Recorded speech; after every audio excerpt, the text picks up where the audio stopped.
Bon les amis, coucou. J'espère que vous allez bien. Ça souffle un petit peu aujourd'hui, mais voilà, bon, il est temps de faire des vidéos importantes. Alors sur le ton de la rigolade bien sûr, de la légèreté, de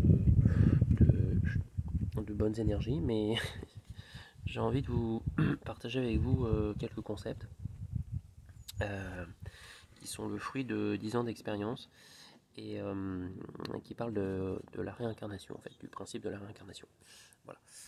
Donc j'ai essayé de faire très simple, hein, parce que j'ai passé de la métaphysique, et en fait je me suis dit tiens je vais aller voir ce qui se fait en métaphysique, parce qu'après tout c'est aussi mon domaine, et je suis tombé sur des conférences de personnes alors très éduquées, hein, très voilà, avec un vocabulaire d'un niveau très très haut, et en fait j'ai rien compris. Et je me suis dit là il y a un problème, parce qu'ils parlent de choses dont j'ai pas l'impression qu'ils en ont l'expérience véridique, et dans un cercle très très fermé. Alors bon, comme l'idée c'est de mettre ça au grand public, bah, j'ai simplifié les choses. Donc voilà, j'ai fait un petit jeu là. Enfin, c'est pas un jeu, c'est pour vous montrer, voilà, j'essaie de vous montrer à peu près rapidement ce qui va se passer. Je vais vous parler de différentes étapes de la réincarnation depuis le début. Alors sachant que tout le monde ne commence pas depuis le début, hein. Il y en a qui commencent directement dans un corps humain ou dans d'autres corps. Mais à l'origine, sur Terre, quand ça a commencé, le principe de la réincarnation, pour avoir suivi pas mal de gens là-dedans, on commence par quelque chose de cellulaire. Donc on commence par une cellule. Donc ça c'est la source, parce que la source il n'y en a qu'une, forcément, sinon ça n'aurait pas de sens. Source d'énergie divine, on va symboliser ça par de l'eau, qui dans un désir d'apprendre va venir s'incarner dans le monde physique. Donc beaucoup de ces énergies commencent par la cellule,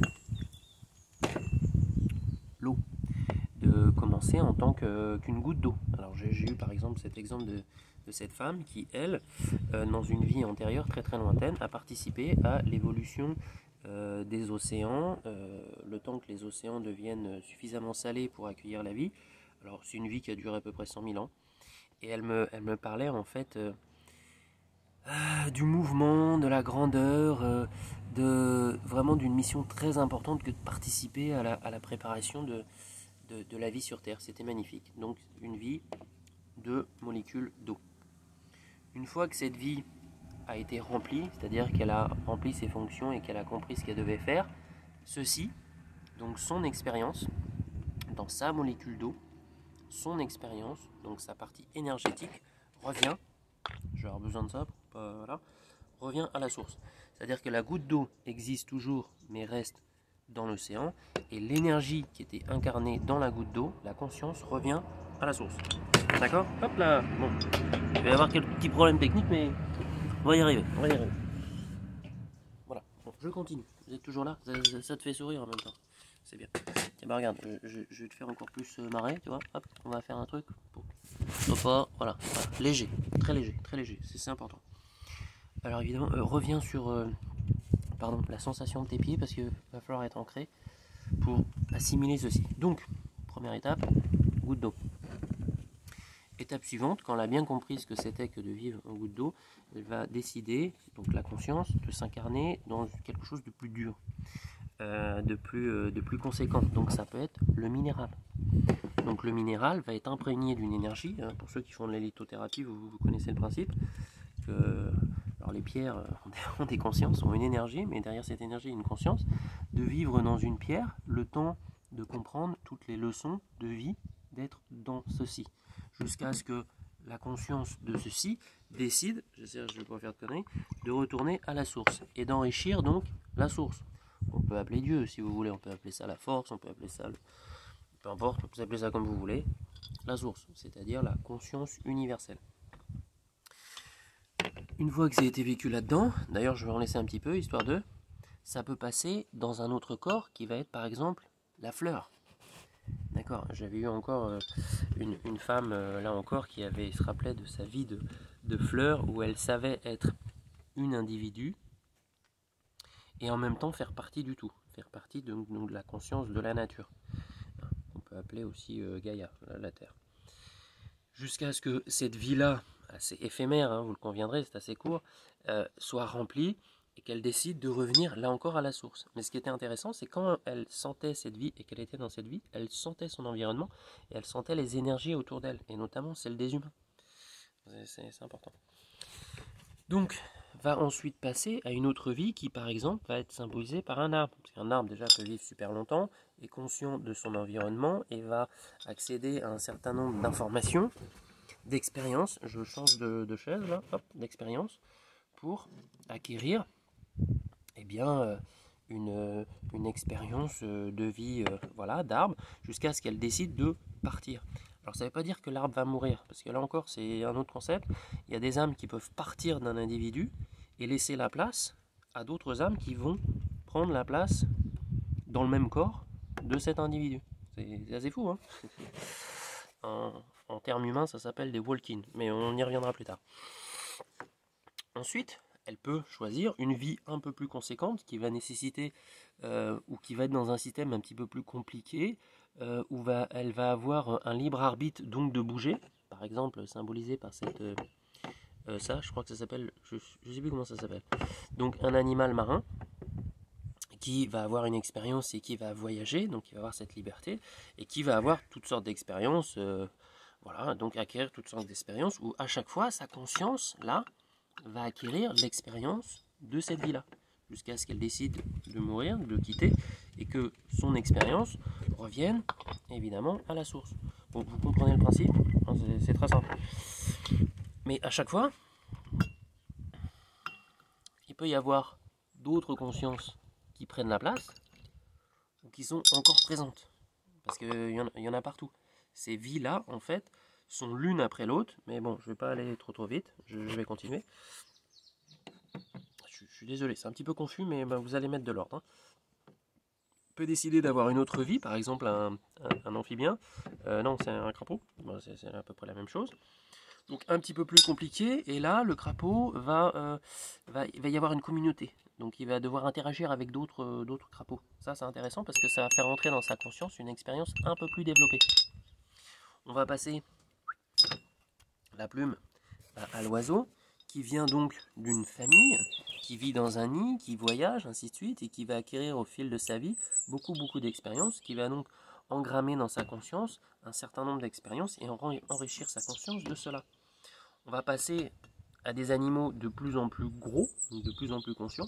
Alors là, vous avez une sorte de dinosaure, là, je ne sais plus comment ça s'appelle, qui, pareil, va enregistrer dans sa conscience un certain nombre d'expériences qui va revenir donc à la source. Je ne vais pas le faire à chaque fois, mais vous avez compris le principe. Hop, je change de chaise. On passe à un animal encore plus social et encore plus intelligent, qui est symbolisé par l'éléphant. L'éléphant qui n'oublie pas. Surtout ne lui fais pas de mal, il t'oubliera pas. Donc c'est pareil, hein, ça va enregistrer dans sa conscience un certain nombre d'expériences qui vont être présentes et qui vont être partagées par le groupe des éléphants, dans l'inconscient collectif, et qui va revenir à un moment à la source. Et ainsi de suite, on va passer à l'homme. Alors évidemment, il y en a plein, ils sont tous différents. Donc une vie humaine, où on vit dans un contexte social, on a une intelligence plus développée, on se pose des questions plutôt métaphysiques, donc notre conscience est de plus en plus grande, donc on a à l'intérieur de nous de plus en plus de conscience, alors on peut appeler ça de la sagesse aussi, hein, qui va grandir et qui va enrichir notre vie, et qui, une fois décédé, va enrichir de nouveau la source et enrichit également la conscience collective. C'est-à-dire que là, Martine à côté, elle va être enrichie par la vie qu'a menée cet individu. Voilà. Donc lui, on va dire qu'il a vécu il y a 400 ans, elle il y a 300 ans, lui il y a 200 ans, lui il y a 100 ans, et lui présent ou futur. D'accord ? À chaque fois, il y a un enrichissement de ces personnages, hein, de ces vies, qui vont enrichir toujours la source. D'accord ? Et la conscience collective. Maintenant, nous, humains, étant conditionnés par l'idée que le temps avance et qu'il y a un présent, il y a un passé et un futur, nous, On est conditionné par cette idée, alors qu'en fait, le temps, il est relatif. C'est-à-dire que, comme Einstein expliquait, le temps est déterminé par l'observateur. Donc, lui, il existe, et à un moment, il va décéder, d'accord, pour passer, pour que son âme, sa conscience, aille passer ici, dans la vie d'une dame. Et ensuite, dans la vie d'un autre monsieur, d'une autre couleur, d'une autre tradition, et d'un autre personnage, ainsi de suite. Donc ça, dans le principe, c'est logique, ça suit. Cependant, dans le monde des esprits, donc dans le monde parallèle au nôtre, le temps n'existe pas. Et pas du tout. Donc présent, passé et futur est imbriqué ensemble. Tout est dans le présent. Ça veut dire quoi? Ça veut dire que même si nous avons la perception que nous avons des vies antérieures et des vies futures et que notre seule vie qui existe est actuellement celle-ci, ben en fait, elles existent toutes parallèlement en ce moment même. C'est un peu dur à comprendre. Mais c'est vachement important en fait de capter cette idée. Moi j'ai eu du mal à la décortiquer et à me l'inscrire dans le cerveau, que même si je vis moi ma vie de Bertrand actuellement, mes vies antérieures, dont j'en ai vu certaines, existent encore dans une autre dimension. Et mes vies futures existent actuellement dans une autre dimension. Ça fait mal au crâne, je sais, ça pique un peu, mais c'est vachement important. Parce que ça veut dire que là, on a un potentiel énorme d'accueillir et d'ouvrir notre conscience à ce concept de multidimensionnalité. C'est-à-dire que nous existons là, parallèlement, dans le présent et dans plein d'autres vies en même temps. Ça veut dire aussi, je vais un petit peu plus loin, que nous avons la possibilité d'épurer. Par exemple, si par exemple je me situe ici, là, je me situe ce monsieur-là, voilà. Nous avons la possibilité d'épurer la vie de Martine et de voilà, Poncherello, là, ou de Grand Chef, même si c'est futur, d'épurer ces vies-là, tout en étant dans ce corps-là, dans cette vie-là. C'est possible. C'est ce que je fais régulièrement, de toute manière. Alors j'invite les gens à épurer des choses dans leur vie, mais généralement, les choses qu'ils vivent dans leur vie sont les conséquences directes de choses qu'ils ont vécues dans des vies antérieures. Même à des moments où c'était des animaux. Ça m'est arrivé de rencontrer une personne qui avait des maux de tête, mais terribles. Et en fait, c'était lié à une vie où c'était un gorille et sa famille s'était fait, détruire par des braconniers. Et ça lui avait créé un mal terrible, tellement énorme que ça s'était répercuté dans sa vie d'humain. C'est pas des conneries ce que je vous raconte, donc c'est délirant. Donc voilà, il y a ce concept de réincarnation, de multidimensionnalité. Alors c'est un cycle, hein, évidemment, on appelle ça des cycles karmiques, cycle qui se termine bientôt, en fait. Et c'est important parce que là, il s'agit d'épurer, en fait. D'épurer des choses très très anciennes, hein, même une vie de crapaud, une vie de voilà, mollusque, une vie de je sais pas quoi, pour être ici et maintenant, dans le présent, libéré d'une multitude de choses anciennes, ou futures, en fait. On a ce potentiel. Donc, pendant que j'entends mon voisin qui va brasser sa paille là, eh ben je vais vous inviter à cogiter sur ce principe. Alors n'hésitez pas à m'envoyer des questions parce que je m'efforcerai d'y répondre au mieux. L'idée, de toute manière, vous le savez bien, en ce moment je n'arrête pas de le répéter, c'est de regarder la vie en couleur parce que vous êtes avant tout des étoiles. C'est-à-dire des consciences qui se sont incarnées ici, là, pour faire quoi? Pour vivre ce moment actuel de transition qui est ultra important, que notre planète n'a pas connu, qu'elle n'a jamais connu. Et nous avons tous à l'intérieur de nous, alors je reste un petit peu comique, hein, parce qu'il faut rester léger quand même, voilà, une baguette magique, c'est joli, hein. Et on peut voir comme ça, voilà, pour épurer toutes sortes de choses, et faire en sorte de passer dans une autre dimension, quoi. Alors on est déjà en train d'y aller, hein, gentiment, mais l'idée c'est d'accueillir le plus de monde possible pour sortir de cette matrice délirante là, et d'accueillir la vie sur une idée multidimensionnelle en fait. Voilà, petit cours de métaphysique. Voilà, pratiquement 15 minutes. J'espère que je vous ai pas barbé, mais ça me semblait important. Alors, ce qui est important, évidemment, c'est de prendre dans la potion magique, un petit peu de rigolade, de prendre de la source de Gaïa, je le répète, après l'avoir dynamisé et avoir mis plein de bonnes choses de son cœur à l'intérieur, parce que il n'y a que ça de vrai de toute manière, il n'y a que ça de bon, de positif, de rester bien ancré. Alors si vous voulez des lectures, j'en ai plein, Brian Weiss, Michael Newton, Dolores Cannon, c'est pas ce qui manque en fait, pour apprendre un petit peu plus de ça. Et puis vous vous rappelez qu'en fait vous êtes divin. C'est ça qui est beau en fait, c'est que vous êtes divin. Vous avez tous choisi de venir et là le challenge est très très important et il s'agit de se réveiller les amis.